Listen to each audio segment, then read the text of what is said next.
आज जिसको देखो वो परेशान है।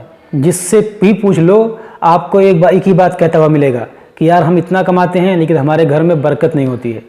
पैसा इधर से आता है और इधर चला जाता है, कभी ये बीमार तो कभी वो बीमार, कभी ये परेशानी कभी वो परेशानी। तो इसकी आज हमारे घरों में इतनी बेबरकती क्यों है, इसकी सबसे बड़ी वजह क्या है? इसकी दोस्तों ये वजह जानने के लिए आइए हम मुफ्ती शहरयार साहब का ये बयान सुनते हैं। ये बयान सुनते हैं, इसमें आपने बताया है हमारे घरों में जो बेबरकती है उसकी वजह क्या है। तो आइए इस बयान को सुनते हैं इस दुआ के साथ कि अल्लाह ताला हमें भी और आपको भी इस पर अमल करने की तौफीक अता फरमाए।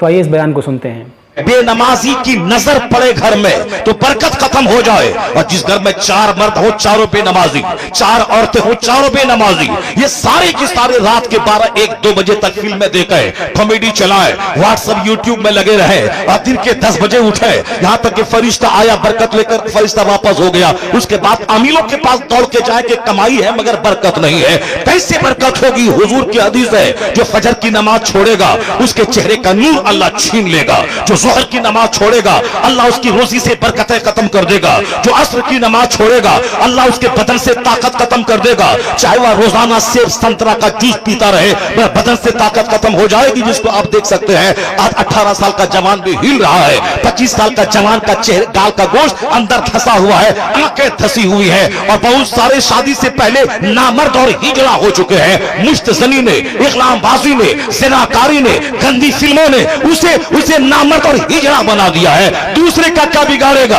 जो पबजी गेम खेलता हो, जो गंदे मनासिर देखता हो, वो तो दूसरों का नुकसान तो बाद में करेगा, वो अपनी सेहत का नुकसान करता है, वो अपनी जवानी को तबाह करता है, वो अपनी मुस्तकबिल को बर्बाद करता है। इसलिए मौलवी तेरा दुश्मन नहीं है जो तुझे इन बातों से रोककर तुझसे दुश्मनी कर रहा है। मौलवी से बड़ा शुभ चिंतक दुनिया में कोई नहीं है। दूसरे आदमी को तू गाली दे वो तुझसे बदला लेता है, दूसरे आदमी को मारने की बात कर वो तुझसे बदला लेता है। लेकिन इस धरती पर एक गरोह है मौलाना का, अगर तू बोलता है मस्जिद से मैं निकाल दूंगा, मगर ये जुमा के खिताब में ये नहीं बोलता है जाओ तू जहन्नम में, मैं बेवजू नमाज पढ़ा दूंगा, ये नहीं बोलता है। ये कहता है तेरे गले में जो सोने का लॉकेट है ये पहनना हराम है, ये जहन्नम जाने का जरिया है। ये हाथ में जो सोने की चैन है ये पहनना हराम है। ये जो तू एक वक्त की नमाज छोड़ना हराम है, तू इसे भगाने की बात कर रहा है या तेरे जन्नत ले जाने की बात कर रहा है? तू इसे मारने की बात कर रहा है, ये तुझे हराम हलाल की बात कर रहा है। पता ये चला असल में शुभ चिंतक खैर ख्वाह जिसे कहते हैं, तू दुश्मनी कर, इनकी जगह के खिलाफ हो जा,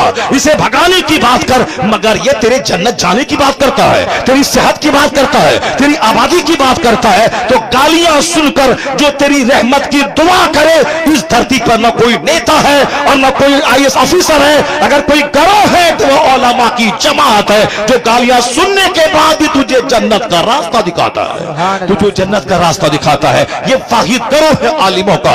इसलिए खिताब में कभी कोई तुम्हारे खिलाफ कोई बात नहीं करता कि तुम चाहे जैसे करो जाओ जहन्नम में, हमको उससे क्या मतलब है, नमाज छोड़ दो चलेगा, रोजा छोड़ दो चलेगा, ऐसी बातें कोई नहीं करता है। वो हमेशा हमारी बदनिगाह, हमारी बदअमली पे तजनीश करता रहता है, तंबीह करता रहता है, बदअमली की तनकीद करता रहता है। तो मैं आपसे कहना चाहता हूं कि आज इन उलमाओं की कदर कम हो गई, इसलिए दुनिया की हवस हमारे दिल दिमाग में ज्यादा हो गई, और आज हमारे घर का सबसे कमजोर टॉपिक आखिरत है। मेडिकल साइंस का चर्चा है, क्रिकेट का चर्चा है, फिल्म का चर्चा है, डॉक्टर बनाने का चर्चा है, इलेक्शन जीतने का चर्चा है, जमीन खरीदने का चर्चा है, साहब शादी ब्याह का चर्चा है, अपनी बेटी को पढ़ा लिखा कर डॉक्टर बनाने का चर्चा है। कोई अपने घर में 1 मिनट भी बैठकर आखिरत की बात नहीं बोलता।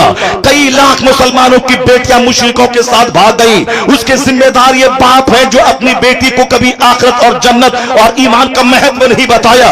अपनी बेटी को सिर्फ फिल्मी जिंदगी, माल वाली जिंदगी, आसाइश वाली जिंदगी, तो फिर तो वह आसाइश के चक्कर में काफिरों के पास जाना पड़े, वह चली गई। आपने कब बताया है कि असल में ईमान सबसे बड़ी चीज है? दुनिया मिले न मिले, अगर ईमान सलामत है सबसे बड़ा वो धनवान है। दुनिया की जिंदगी आर्जी, फानी और वक्ती टेम्पररी है, असल दायमी जिंदगी आखिरत की है। अगर आप भुट्टी में पिला देते, अगर कोई दुश्मन उसको। तो दोस्तों आप लोगों ने सुना, अब आप लोगों ने जान लिया होगा कि हमारे घरों में इतनी बेबरकती क्यों है, इसकी वजह क्या है।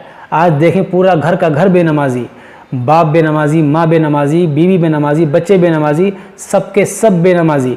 तो बताइए घर में बरकत कैसे होगी? तो दोस्तों मेरी गुजारिश है कि आप खुद भी नमाज़ पढ़ें और अपने घर वालों को भी नमाज़ पढ़ने का हुक्म दें। अस्सलामु अलैकुम वरहमतुल्लाहि वबरकातुहू।